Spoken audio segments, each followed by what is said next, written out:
The Great Gatsby by F. Scott Fitzgerald. Chapter 1. In my younger and more vulnerable years, my father gave me some advice that I've been turning over in my mind ever since. Whenever you feel like criticizing anyone, he told me, just remember that all the people in this world haven't had the advantages that you've had. He didn't say any more, but we've always been unusually communicative in a reserved way, and I understood that he meant a great deal more than that. In consequence, I'm inclined to reserve all judgments, a habit that has opened up many curious natures to me and also made me the victim of not a few veteran bores. The abnormal mind is quick to detect and attach itself to this quality when it appears in a normal person, and so it came about that in college I was unjustly accused of being a politician because I was privy to the secret griefs of wild, unknown men. Most of the confidences were unsought. Frequently I have feigned sleep, preoccupation, or a hostile levity when I realized by some unmistakable sign that an intimate revelation was quivering on the horizon. For the intimate revelations of young men, or at least the terms in which they express them, are usually plagiaristic and marred by obvious suppressions. Reserving judgments is a matter of infinite hope. I am still a little afraid of missing something if I forget that, as my father snobbishly suggested, and I snobbishly repeat, a sense of the fundamental decencies is parceled out unequally at birth. And, after boasting this way of my tolerance, I come to the admission that it has a limit. Conduct may be founded on the hard rock or the wet marshes, but after a certain point, I don't care what it's founded on. When I came back from the East last autumn, I felt that I wanted the world to be in uniform and at a sort of moral attention forever. I wanted no more riotous excursions with privileged glimpses into the human heart. Only Gatsby, the man who gives his name to this book, was exempt from my reaction. Gatsby, who represented everything for which I have an unaffected scorn. If personality is an unbroken series of successful gestures, then there was something gorgeous about him, some heightened sensitivity to the promises of life, as if he were related to one of those intricate machines that register earthquakes 10,000 miles away. This responsiveness had nothing to do with that flabby impressionability which is dignified under the name of the creative temperament. It was an extraordinary gift for hope, a romantic readiness such as I have never found in any other person, and which it is not likely I shall ever find again. No, Gatsby turned out all right at the end.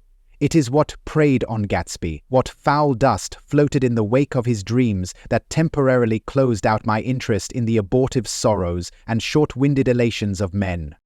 My family have been prominent, well-to-do people in this middle western city for 3 generations. The Carraways are something of a clan, and we have a tradition that we're descended from the Dukes of Buccleuch. But the actual founder of my line was my grandfather's brother, who came here in '51, sent a substitute to the Civil War, and started the wholesale hardware business that my father carries on today. I never saw this great uncle, but I'm supposed to look like him, with special reference to the rather hard-boiled painting that hangs in father's office. I graduated from New Haven in 1915, just a quarter of a century after my father, and a little later I participated in that delayed Teutonic migration known as the Great War. I enjoyed the counter-raid so thoroughly that I came back restless. Instead of being the warm center of the world, the Middle West now seemed like the ragged edge of the universe. So I decided to go east and learn the bond business. Everybody I knew was in the bond business, so I supposed it could support one more single man. All my aunts and uncles talked it over, as if they were choosing a prep school for me, and finally said, "Why, yeses." Father agreed to finance me for a year, and after various delays I came east, permanently I thought, in the spring of '22. The practical thing was to find rooms in the city, but it was a warm season and I had just left a country of wide lawns and friendly trees, so when a young man at the office suggested that we take a house together in a commuting town, it sounded like a great idea. He found the house, a weather-beaten cardboard bungalow at $80 a month, but at the last minute the firm ordered him to Washington, and I went out to the country alone. I had a dog. At least I had him for a few days until he ran away. And an old Dodge and a Finnish woman, who made my bed and cooked breakfast and muttered Finnish wisdom to herself over the electric stove. It was lonely for a day or so, until, one morning, some man, more recently arrived than I, stopped me on the road. "How do you get to West Egg Village?" he asked helplessly. I told him. And as I walked on, I was lonely no longer. I was a guide, a pathfinder, an original settler. He had casually conferred on me the freedom of the neighborhood. And so, with the sunshine and the great bursts of leaves growing on the trees, just as things grow in fast movies, I had that familiar conviction that life was beginning over again with the summer. There was so much to read, for one thing, and so much fine health to be pulled down out of the young, breath-giving air. I bought a dozen volumes on banking and credit and investment securities, and they stood on my shelf in red and gold like new money from the mint, promising to unfold the shining secrets that only Midas and Morgan and Maecenas knew. And I had the high intention of reading many other books besides. I was rather literary in college. One year I wrote a series of very solemn and obvious editorials for the Yale News. And now I was going to bring back all such things into my life and become again that most limited of all specialists, the well-rounded man. This isn't just an epigram. Life is much more successfully looked at from a single window, after all. It was a matter of chance that I should have rented a house in one of the strangest communities in North America.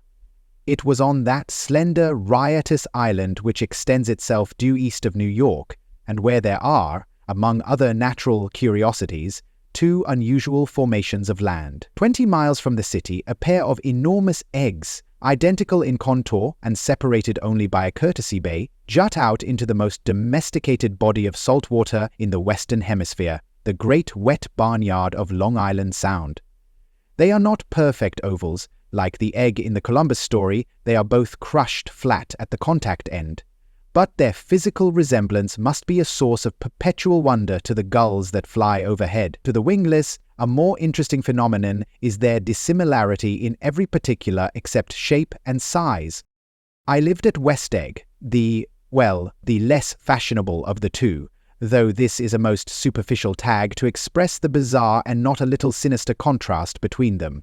My house was at the very tip of the egg, only 50 yards from the Sound, and squeezed between two huge places that rented for $12,000 or $15,000 a season. The one on my right was a colossal affair by any standard. It was a factual imitation of some Hôtel de Ville in Normandy, with a tower on one side, spanking new under a thin beard of raw ivy, and a marble swimming pool and more than 40 acres of lawn and garden. It was Gatsby's mansion, or, rather, as I didn't know Mr. Gatsby, it was a mansion inhabited by a gentleman of that name. My own house was an eyesore, but it was a small eyesore, and it had been overlooked, so I had a view of the water, a partial view of my neighbor's lawn, and the consoling proximity of millionaires, all for $80 a month. Across the Courtesy Bay, the white palaces of fashionable East Egg glittered along the water, and the history of the summer really begins on the evening I drove over there to have dinner with the Tom Buchanans. Daisy was my second cousin, once removed, and I'd known Tom in college, and, just after the war, I spent 2 days with them in Chicago. Her husband, among various physical accomplishments, had been one of the most powerful ends that ever played football at New Haven, a national figure in a way, one of those men who reach such an acute, limited excellence at 21 that everything afterward savors of anticlimax. His family were enormously wealthy. Even in college, his freedom with money was a matter for reproach. But now he'd left Chicago and come east, in a fashion that rather took your breath away. For instance, he'd brought down a string of polo ponies from Lake Forest. It was hard to realize that a man in my own generation was wealthy enough to do that. Why they came east, I don't know. They had spent a year in France for no particular reason and then drifted here and there unrestfully wherever people played polo and were rich together. This was a permanent move, said Daisy over the telephone, but I didn't believe it. I had no sight into Daisy's heart, but I felt that Tom would drift on forever, seeking, a little wistfully, for the dramatic turbulence of some irrecoverable football game. And so it happened that on a warm, windy evening, I drove over to East Egg to see two old friends whom I scarcely knew at all. Their house was even more elaborate than I expected, a cheerful red and white Georgian colonial mansion, overlooking the bay. The lawn started at the beach and ran towards the front door for a quarter of a mile, jumping over sundials and brick walks and burning gardens. Finally, when it reached the house, drifting up the side in bright vines as though from the momentum of its run. The front was broken by a line of French windows, glowing now with reflected gold and wide open to the warm, windy afternoon. And Tom Buchanan, in riding clothes, was standing with his legs apart on the front porch. He had changed since his New Haven years. Now he was a sturdy, straw-haired man of 30, with a rather hard mouth and a supercilious manner. Two shining, arrogant eyes had established dominance over his face and gave him the appearance of always leaning aggressively forward. Not even the effeminate swank of his riding clothes could hide the enormous power of that body. He seemed to fill those glistening boots until he strained the top lacing, and you could see a great pack of muscle shifting when his shoulder moved under his thin coat. It was a body capable of enormous leverage. A cruel body. His speaking voice, a gruff, husky tenor, added to the impression of fractiousness he conveyed. There was a touch of paternal contempt in it, even toward people he liked, and there were men at New Haven who had hated his guts. "Now, don't think my opinion on these matters is final," he seemed to say, "just because I'm stronger and more of a man than you are." We were in the same senior society, and while we were never intimate, I always had the impression that he approved of me and wanted me to like him with some harsh, defiant wistfulness of his own. We talked for a few minutes on the sunny porch. "I've got a nice place here," he said, his eyes flushing about restlessly. Turning me around by one arm, he moved a broad flat hand along the front vista, including in its sweep a sunken Italian garden, a half-acre of deep pungent roses, and a snub-nosed motorboat that bumped the tide offshore. It belonged to Domain, the oil man. He turned me around again, politely and abruptly. "We'll go inside." We walked through a high hallway, into a bright, rosy-colored space, fragilely bound into the house by French windows at either end.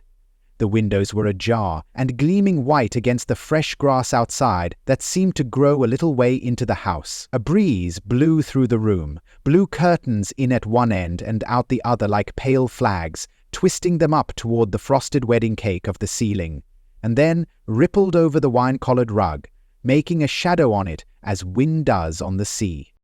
The only completely stationary object in the room was an enormous couch on which two young women were buoyed up as though upon an anchored balloon. They were both in white, and their dresses were rippling and fluttering as if they had just been blown back in after a short flight around the house. I must have stood for a few moments, listening to the whip and snap of the curtains and the groan of a picture on the wall. Then there was a boom as Tom Buchanan shut the rear windows and the court wind died out about the room, and the curtains and the rugs and the two young women ballooned slowly to the floor. The younger of the two was a stranger to me.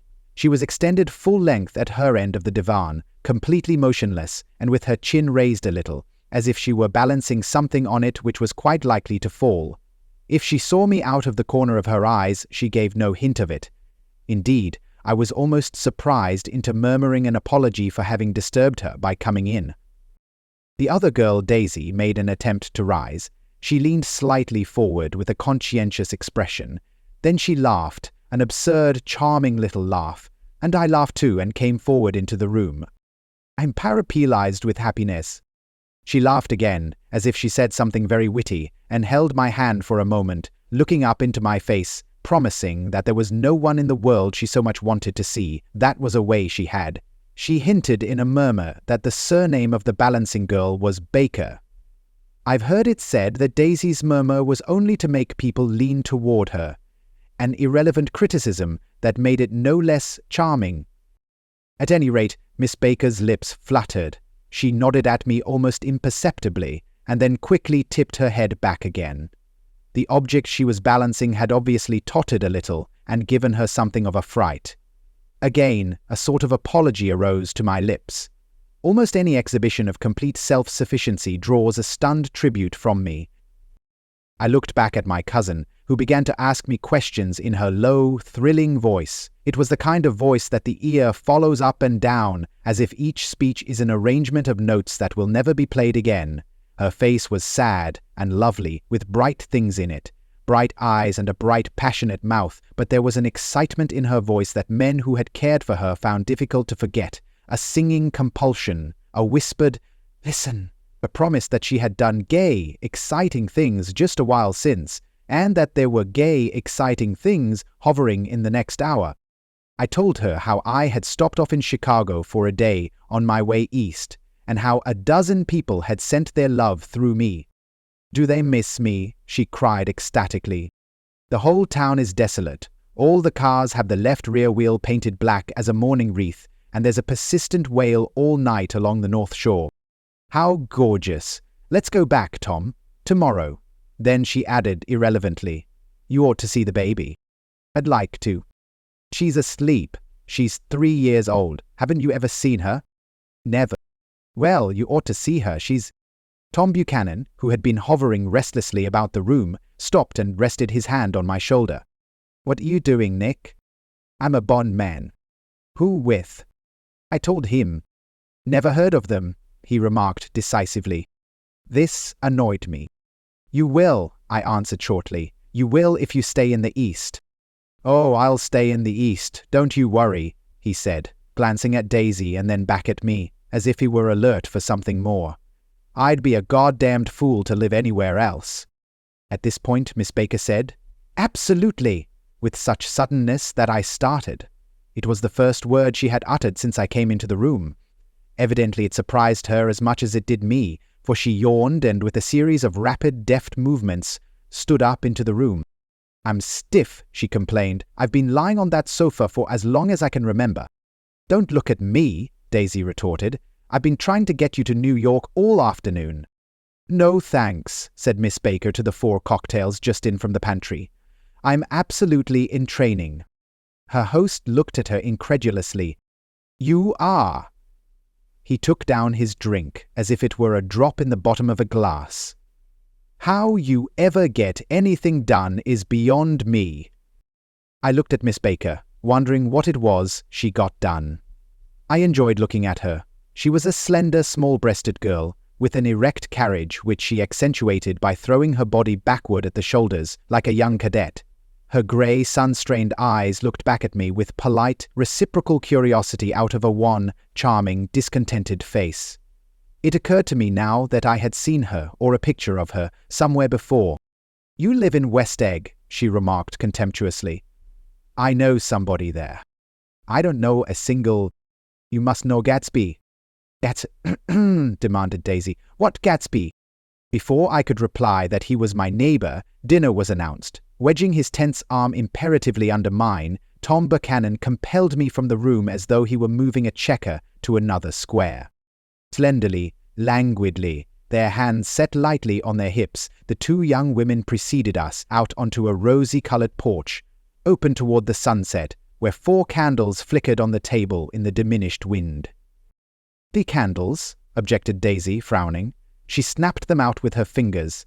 "In 2 weeks, it'll be the longest day in the year." She looked at us all radiantly. "Do you always watch for the longest day of the year and then miss it?" "I always watch for the longest day in the year and then miss it." "We ought to plan something," yawned Miss Baker, sitting down at the table as if she were getting into bed. "All right," said Daisy. "What'll we plan?" She turned to me helplessly. "What do people plan?" Before I could answer, her eyes fastened with an awed expression on her little finger. "Look," she complained, "I hurt it." We all looked. The knuckle was black and blue. "You did it, Tom," she said accusingly. "I know you didn't mean to, but you did do it." "That's what I get for marrying a brute of a man, a great big hulking physical specimen of a—" "I hate that word hulking," objected Tom crossly, "even in kidding." "Hulking," insisted Daisy. Sometimes she and Miss Baker talked at once, unobtrusively and with a bantering inconsequence that was never quite chatter, that was as cool as their white dresses and their impersonal eyes in the absence of all desire. They were here and they accepted Tom and me, making only a polite, pleasant effort to entertain or to be entertained. They knew that presently dinner would be over, and a little later the evening too would be over and casually put away. It was sharply different from the West. where an evening was hurried from phase to phase towards its close in a continually disappointed anticipation, or else in sheer nervous dread of the moment itself. "You make me feel uncivilized, Daisy," I confessed on my second glass of corky but rather impressive claret. "Can't you talk about crops or something?" I meant nothing in particular by this remark, but it was taken up in an unexpected way. "Civilization's going to pieces," broke out Tom violently. "I've gotten to be a terrible pessimist about things. Have you read The Rise of the Colored Empires by this man Goddard?" "Why, no," I answered, rather surprised by his tone. "Well, it's a fine book and everybody ought to read it. The idea is, if we don't look out, the white race will be utterly submerged. It's all scientific stuff, it's been proved." "Tom's getting very profound," said Daisy, with an expression of unthoughtful sadness. "He reads deep books, with long words in them. What was that word, "Well, these books are all scientific," insisted Tom, glancing at her impatiently. "This fellow has worked out the whole thing.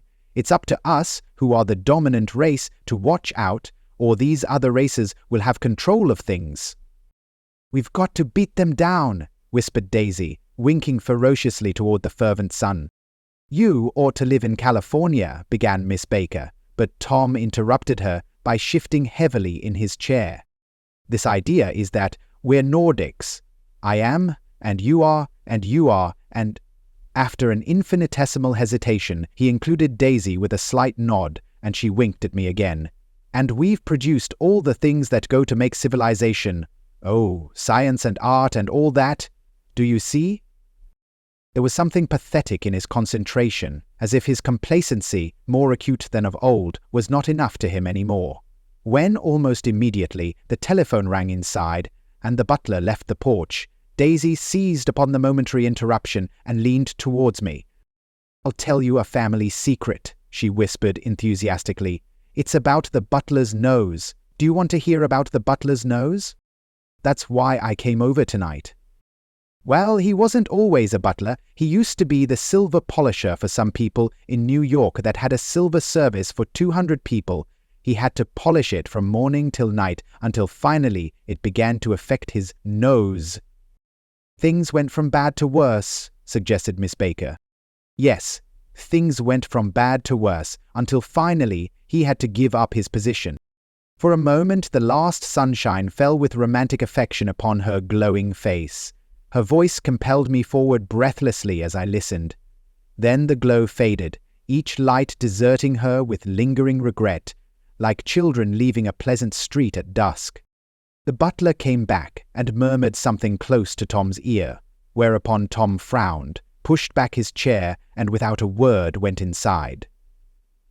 As if his absence quickened something within her, Daisy leaned forward again, her voice glowing and singing. "I love to see you at my table, Nick. You remind me of a rose, an absolute rose. Doesn't he?" She turned to Miss Baker for confirmation. "An absolute rose."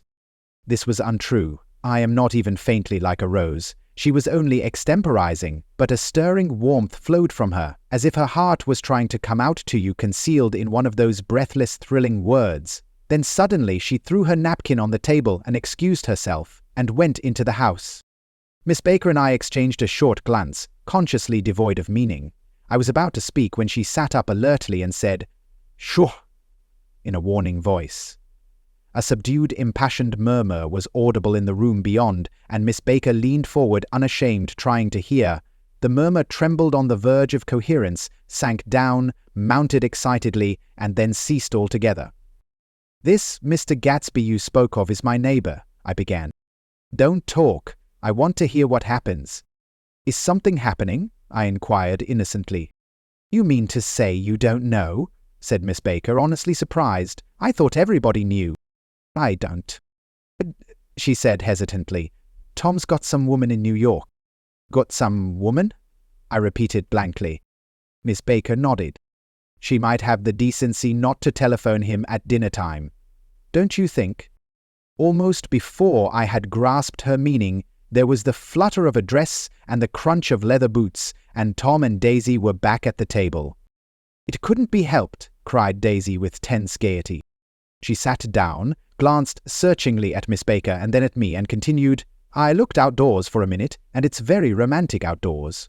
There's a bird on the lawn that I think must be a nightingale, come over on the Cunard or White Star Line. He's singing away." Her voice sang, "It's romantic, isn't it, Tom?"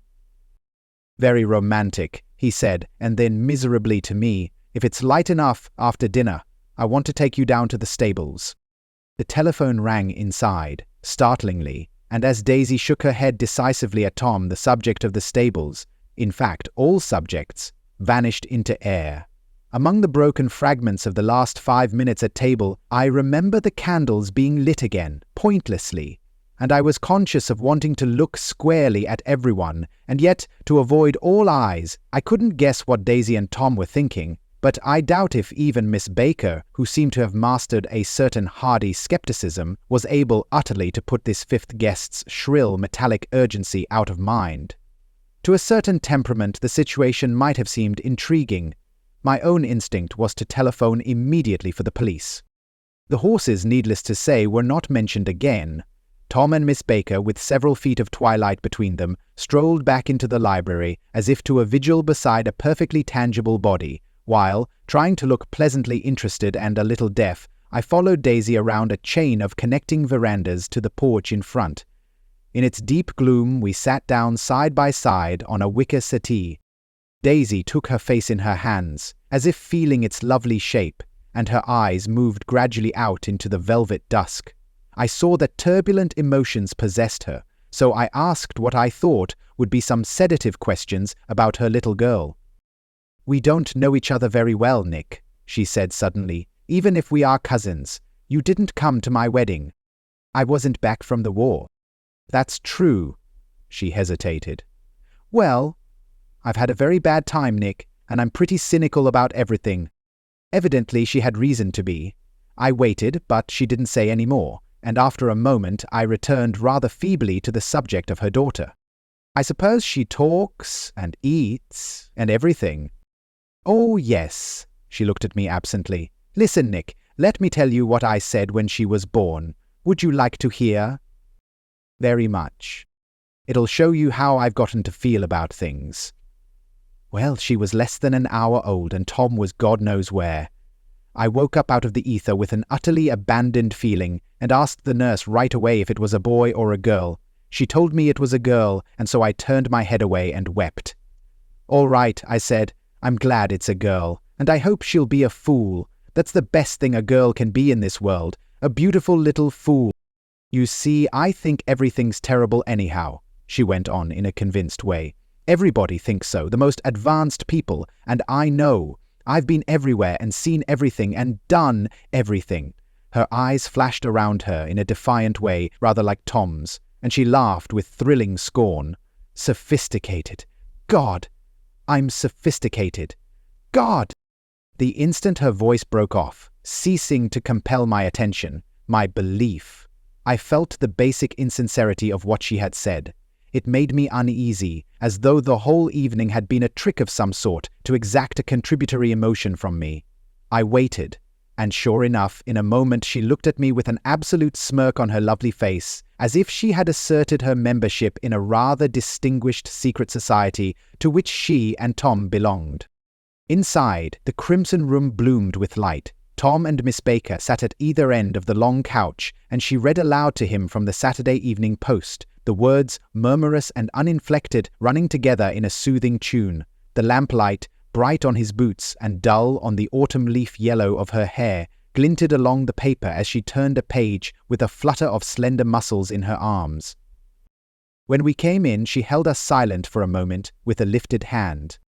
"To be continued," she said, tossing the magazine on the table, "in our very next issue."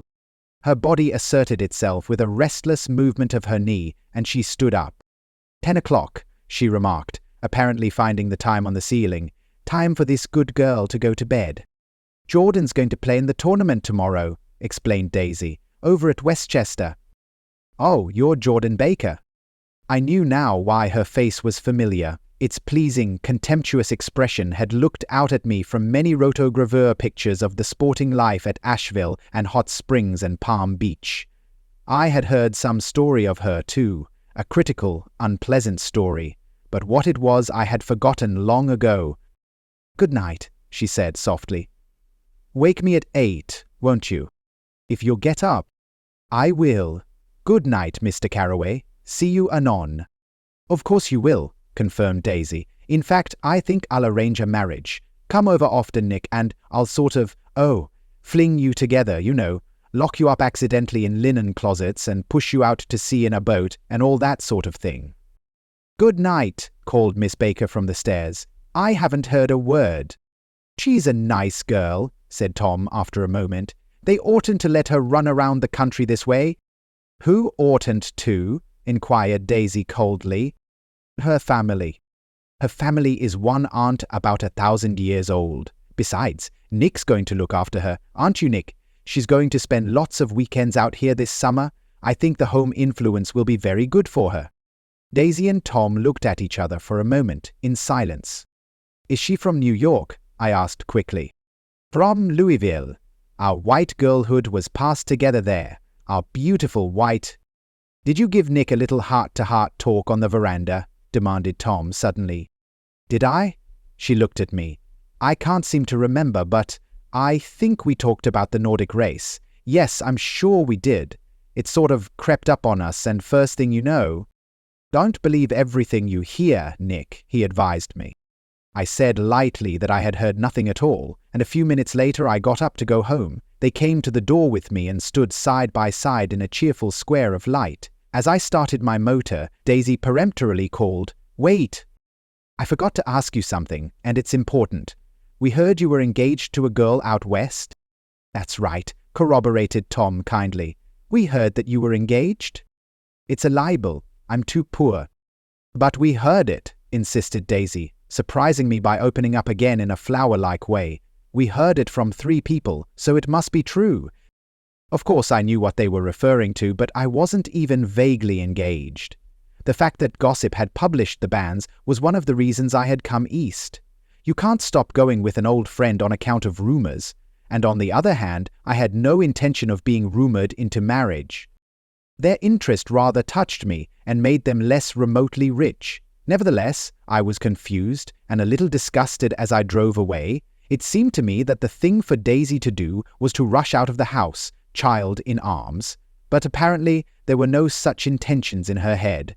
As for Tom, the fact that he had some woman in New York was really less surprising than that he had been depressed by a book.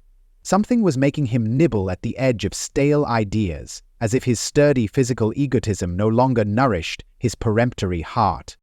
Already it was deep summer on roadhouse roofs and in front of wayside garages, where new red petrol pumps sat out in pools of light, and when I reached my estate at West Egg, I ran the car under its shed and sat for a while on an abandoned grass roller in the yard.